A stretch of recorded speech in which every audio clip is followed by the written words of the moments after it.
इस समय पूरा बहराइच, पूरा उत्तर प्रदेश थर्राया हुआ है। पूरी कहानी क्या है, कहां से बहराइच का दंगा भड़का और आखिर पूरा का पूरा मामला क्या है, आज हम आपको बताएंगे। नमस्कार, स्वागत है आपका यूपी तक में। मैं हूं आपके साथ गौरांशी श्रीवास्तव। आप देख रहे हैं हमारा खास कार्यक्रम the big crime story. The big crime story में कहानी आज उत्तर प्रदेश के बहराइच की, जहां पर देर शाम एक दंगा होता है।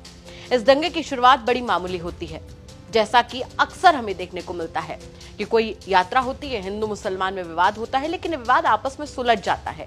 एक समय ऐसा आता है कि जब दोनों लोग समझ जाते हैं कि एक दूसरे का धर्म, उस पर आस्था, हमें इसका सम्मान करना चाहिए। लेकिन इस बार ऐसा नहीं हुआ। इस बार बहराइच में कुछ ऐसा हुआ जिसने एक शख्स की जान ले ली।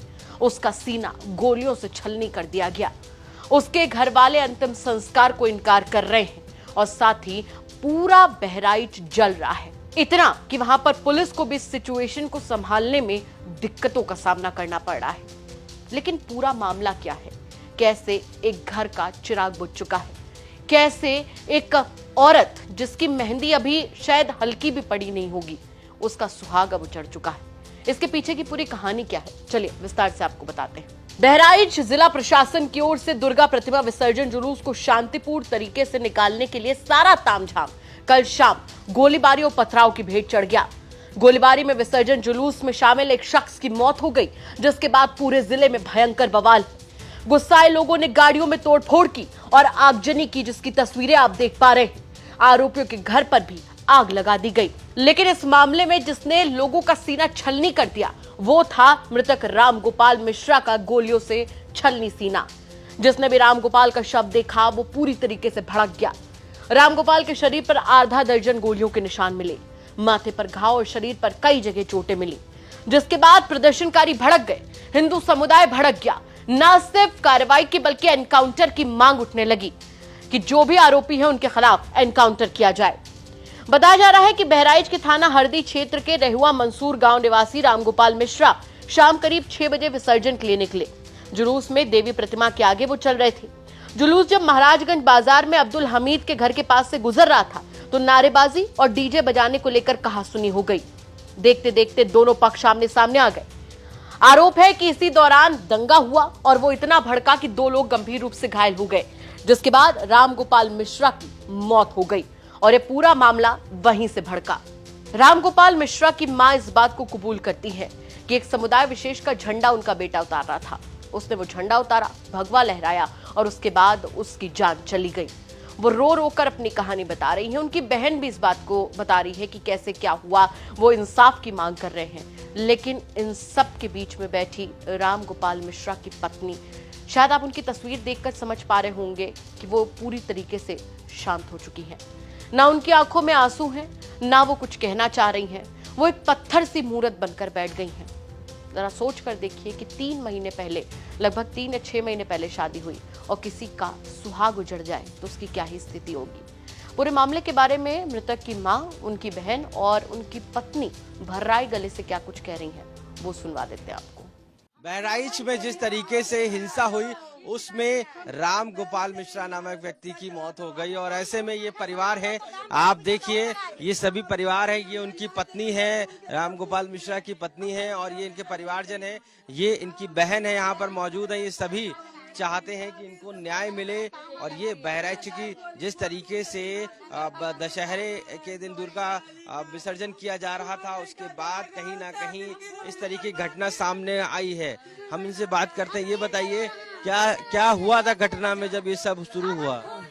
मूर्ति विसर्जन में बेटा गया था।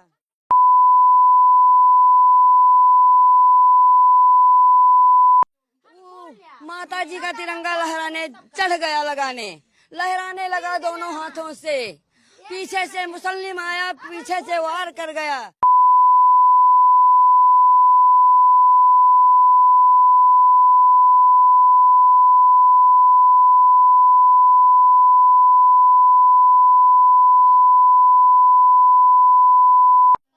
बेरहमी से विश्वास देख लीजिए, आप लोग देख लीजिए। आप लोग क्या चाहते हैं?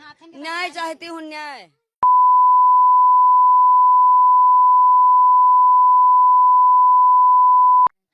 हमारे बहन है इनकी, क्या नाम है आपका? बहन है, आस्था मिश्रा नाम है हमारा। हमारे भाई को न्याय चाहिए, जिस तरह हमारे भाई को मारा गया है उस तरह उन लोगों को पहले दफना दिया जाएगा। कितने लोग आपको लगता है शामिल हैं इसमें? हम लोगों को तो लगता है कम से कम 8-10 लोग शामिल हैं। इसी गांव के? हाँ, इसीलिए इस गांव के नहीं है, महाराजगंज के हैं। महाराजगंज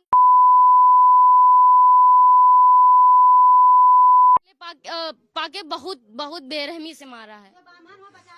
अभी 3 महीने हुए थे उनकी शादी की।